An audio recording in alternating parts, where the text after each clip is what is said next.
to like mimic Radish's success, right? But it's going to be the Brawlhalla and the Kaya. Brawlhalla's been picked by Java before. Mounir in the Tesca, just like you said, and there's the Ulgrim. So here we go. A real EU-style team going up against Java and Fakey here. Yeah, and this is going to be interesting because, you know, Jala always kind of takes her turn in the limelight. And even Pugsy kind of put her down in favor of Jae-Yoon in recent times, but still has that strong KO potential, and Java is still one of the best sword players in the business, revolutionized a lot about even that weapon. Every weapon that Java has touched, he has left them on. Java's an innovator for sure. Yeah, it was like Java was the one that made Bodvar not boring. Yes. And then ever since then, every legend that he's picked up, I've learned something new from watching it. Jala, I think, is like on paper, an amazing legend in 2v2s if it weren't for her base 3 defense. And that's always the issue when it comes to playing Jala. You're like, Jala feels so good, has so much speed, good dexterity, high knockout power, and yet there she goes, flying to a Lance there in orange. Look at Mounir's damage, right? You want to talk about, there we go, that there's going to do it, I was going to say. But yeah, that is the problem, especially in a meta that's been dominated by Cannon for the past while. Cannon in 9 defense Cannon. Yeah, you're going to get hit by like side light, side air, recovery, and just get popped at yellow, right? And you don't really want to deal with that, but here we have Java, luckily not going up against the Cannon, but still having to deal with that low defense. Yeah, and even though we were surprised by the last set, I can confidently say that this set between these two players is a lot harder for me to call in terms of how it's going to play out, just because Mounir's gotten so good at Brawlhalla in general, and looking at him here, I say that, and he weapon throws, misses the stage. Thanks, Mounir. Okay. Just here to help. It's like, I'm so... okay, Silent gets him, goes over to the boots. Down tick can knock out Java here. Slide charge down tick is like so... It's so tempting on that platform in particular. Maybe he tried it, but he went for N-Sig instead. Gets the side air, doesn't push through with the active input, so he gets the stronger hit. That's going to even things up 2-2 across the board. Nice. They go for a team combo into Fakey, but he doesn't pivot in there, so Saphir can't follow up. I do like the weapon throw there to kind of force him out and then swap over to the gauntlet to get the touch. Knocks him into the down sig. Yeah, Java tried to interrupt there, but he couldn't line up that sword down air in time. Down sig interrupts Mounir from being able to follow up with Saphir. Fakey and Java now trying to get a team combo here. Fakey pretty damaged though, so Java has to take the front line. Mounir and Saphir are evenly damaged here, so either one of them can take that position. Downlight's there to be able to punish Mounir getting caught in the downlight. It's close. Down sig into Saphir, not going to knock him out, but that's going to take out Mounir. Nice. The save from Saphir on the way back, and then Mounir with the random cancel D-Light recovery. Doesn't get Java off the top, but that was almost so clutch. D-Light sider from Fakey's going to give him an edge guard opportunity here. Saphir doesn't go down just yet. Ulgrim defense moment, but Ulgrim doesn't really have like one of those like just let it rip signatures, does he? Yeah, it would have been like old N-Sig, it's just so slow. Yeah. N-Sig's gotten a little nerf since then. Closer than it really is the axe down sig, but like even that's taken a couple hits over some time. Like I think Orion side sig is a good example of something that like even in 1v2 can catch you off guard because you like dash first, get the impulse. And then it has the end lag, but if you hit it, you'll take Ulgrim's side sig is like Orion side sig if the like first hit stops your momentum and then you do the next swing. And Mounir almost got the turnaround there. That would have won the game. And that's the thing, right? We always talk about him as a wild card, a player with an X factor. That was the X factor there. It just didn't lead to the turnaround. Credit to Mounir's teammate Saphir for hitting the unarmed recovery to put him in that position, right? Otherwise he just would have been gone. So they're keeping it close. We're going into game number 2 here. Java and Fakey probably thought that was too close for their liking, so we're going to be going into this game number 2. You can see we were talking earlier on about Jala's lackluster defense stat. And Java's in that defense stance, right? There was everybody else is running for as much force as possible. He can't really afford to do that. Unless you, you just can't. The difference between 3 and 4 is so trying to make the, the safe betting man option here. Because, like, he could. We've seen people run 3 defense before. Whether it's with Jiro or something else. No, Java never touched. Fakey with the save on the Nair, that's nicely played. Java was down for sure. If they could turn this into a knockout to Saphir, that'd be huge. Fakey was trying to interrupt that Lance recovery by getting in the way, but Java ends up going down, and that's going to be Saphir and Mounir taking the lead. D-Light recovery from that position could knock out. Now D-Light side air could knock out. Some damage onto Java's great. Recovery tries to use the recovery as momentum. To get gravity cancel. D-Light was almost nice. But blue team so far very strong here in this game number 2. And just like that, no double knockout. Yeah, Mounir manages to hang on for just a second longer before inevitably getting hit by that down air from Fakey. But things are close here. Only slight damage differential here as the blue team has just come back with fresh stocks. But Fakey already making up for that with a bit of damage here with these neutral layers. Yeah, Java, nice job watching Fakey's positioning. Fakey interrupted with a nair, so good at being able to save his teammates out of those long-lasting animation moves. Sidelight nair recovery off of the nair from Fakey's follow-up. Sure, some team damage comes through, but that's good damage on the Mounir. But that recovery almost knocks Fakey out. Team damage. Mounir gets a neutral sig spike out of Saphir and then brings it back with the recovery. Wait. Okay, Mounir, you're just pure chaos. He's a genius. That was a like 3-piece true combo into Saphir and getting a double knockout on his enemies. I don't know how he. Because he tried to end sig. I think it was Java, and I don't know how he ended up prioritizing his teammate there in that situation. Like usually when you're stacked, it prioritizes the enemy, and I can only imagine that a dodge must have just. The iframes must have like just still barely been active. Saphir, Mounir take the lead. D-Light ends sig, Pugsy classic. The first to really popularize Jala and twos. Got that combo literally removed from the game. Yeah. now it's a 1-frame dodge time. But I love how I highlighted that every single time. Java bringing things to even pretty quickly, and then getting some good damage on to Saphir. Let's see if Mounir can find some boots or gauntlets or something to play with. He's been unarmed for so long. There he goes. Team combo setup. No, Saphir was hitting Fakey. Okay. Now everyone does have a weapon here. Fakey's in the corner. You can see Mounir and Saphir kind of waiting for a moment. That nair only hit Java. Yeah, that's wild, and not Saphir. Right? That was like the perfect spacing. I couldn't believe it. The downsing off the sideline into combos into recovery. Mounir and Saphir win game 2. That was awesome. I was going to point out, like we were talking about, is there any let it rip signatures? And that down sig did come out. That was Gauntlet sidelight. Gravity cancel down sig to bounce him into the stage, into the axe recovery. Who thinks of that? Why? That's crazy. Yeah, no, Mounir had some like, Mounir's talked to, I think both you and I about this, about like the game that he comes from. Yes. It makes him go, once he hits his neutral win, no matter what happened, he's going to go through and finish his combo, whether he's hitting the opponent or not.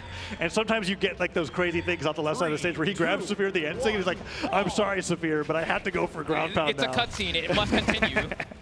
It's like you have to watch the rest of the cutscene. And it can work out for Mounir, and sometimes it doesn't. But that time it definitely did. They take game 2. We're at game 3 here on Demon Island. Okay. And Java, I mean, honestly played pretty well, all things considered. Just kind of got caught a little bit there, but Saphir.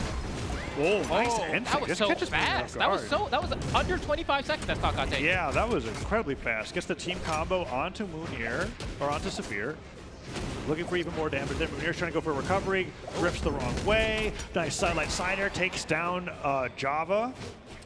Man, Java's name and then Jala Legend, I just like can't decide what to say. Yeah, no, I feel you. Just thinking about that. Great gets aside. It's a good catch on the Saphir. And the 2 nairs in a row catch Mounir trying to fastball to the stage. Into the neutral light and side light. Lots of damage on the Mounir's second stock, but that down will take Fakey down.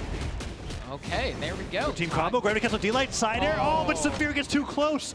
But Java gets hit by the weapon toss. Is he going to be able to make it back? Nice nair. That could have been such an early knockout onto Java, but no, he makes it back, and now Fakey's the most healthy on screen, and Mounir falls into a fully charged down sig. I do like that Saphir is able to turn around and say, screw the fact that I'm hitting Java right now, and make sure to lock in that punish.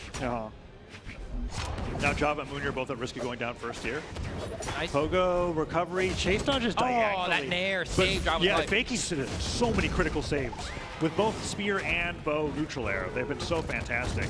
Nice. Downer spikes him. Can they get the edge guard here? Does he go for the ground pound? No, Fakey just makes it back and disarms Saphir. Down taking the Mounir, and the swing ends up connecting as Saphir went for the save. Brutal. And red team, just like that, steals the lead.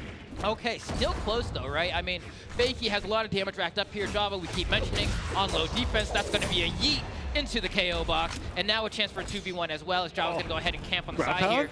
Mounir will just keep going. Oh, no, doesn't go for any more. It's rare to see somebody want to challenge Java off stage.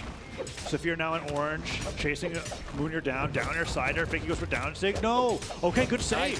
Oh my god, down sig, wow. but then the save from Saphir stops Java from getting the finisher. That combo was looking pretty precarious. Nice dodge. The side sig hits Fakey? Okay. Everybody damaged now. Well, you can see Mounir just trying to get down here. Probably going to throw out maybe another side sig. No, an end sig instead gets interrupted by the Java just interrupted all knockback. Damage still went through though. Fakey goes flying. Java tries to go for the trade onto Saphir. Saphir dodges straight up to be able to touch the stage. The Sair punishes Mounir, going for a crazy side sig. And that was a little bit of a throw, I think, there because Java... A huge throw. It's a 2v1. You just had to not put out a sig. He just had to get that edge guard there. Java expended so many No, resources. he dropped the N6'd combo. the wrong way off of the guaranteed delay N6. Oh gosh, wide slider there. I can't believe it. Mounir a little too trigger happy at the end there. Throws out the side stick when all he had to do was retreat to his teammate and fight the 2v1. I think it's less than that. He's trigger slow. He was trigger slow. Is that what it was? Because Oh, you Java think he was could have attacked recovering faster? from the right side. Let's see. Burned all of his options coming back, right? And if you're Mounir, look, he's some sweat beads coming down. Yeah, you're right. Just hit him and win. In his defense, I think so sometimes something can happen where you are waiting or priming your reaction for a specific thing. And whatever he was watching for was not that. I don't know what it could have been. I'm just like, bro, just do it. Yeah. Down sig. Just down sig and cover both sides. Although once he was like you said, once he was slow on punishing the landing, then he should have backed off. The answer was not, all right, I'm going to act like you're just going to stand there. It's not. I don't think that's what it was. Java being very clutch there towards the end. But these have all been really, really close games. We're going to game 4 now. Match points. Mounir and Saphir showing that they have the ability to take down Java and Fakey. Which is like by numbers an upset, but by skill, I'm considering this a very close, evenly matched 2 teams. I agree. I feel like, you know, when you're thinking about like seeding teams and yada yada yada, like seed's been a little hard to call this weekend just because like when you mix and match different people have different PRs, it's kind of weird. But no, Saphir and Mounir's seeds are still top 10 easy for 2s. It's just Java and Fakey are in that top 4 area. So here we go. Game number 4. Java just being able to clutch a 1v2 after Fakey barely went down last stock, last game. And now they need one more game to move on to the top 16. Okay, and so far things are looking pretty good, all things considered, for both teams here, going ahead and getting their shots in, but neither team having quite a huge advantage. Fakey taking quite a bit of damage and kind of slowing down, tries to get back on the stage, manages to go ahead and interrupt. I mean, Fakey has been recovery on the top. Mounir just deletes Java's stock. Can Saphir make it back? He rides that's going to be both of them. The grab pound hits one and spikes them both. Then the grab pound Mounir takes him down, and the double knockout goes to Fakey. The bow ground pound there does only grab one person, but the arrow shoots. I would have told you that was going to happen 30 seconds before it happened. You've seen it too many times. Oh, but Mounir with the double D-light in the recovery. Into the nair. He wanted to go for the like very classic nair chase on recovery. That's like the what's that stage called? Twilight Grove, the 0 to death. You know. That and Great Hall. Yeah.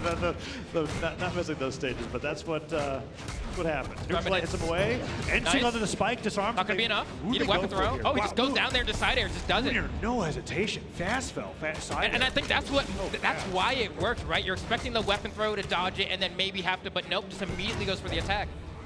Yeah, Mounir just brings Java down to one stock just like that. Ground pound from JP. That's 3 Fakey knockouts. N-Sig off to the sideline. All right, it's 4 stocks to 2.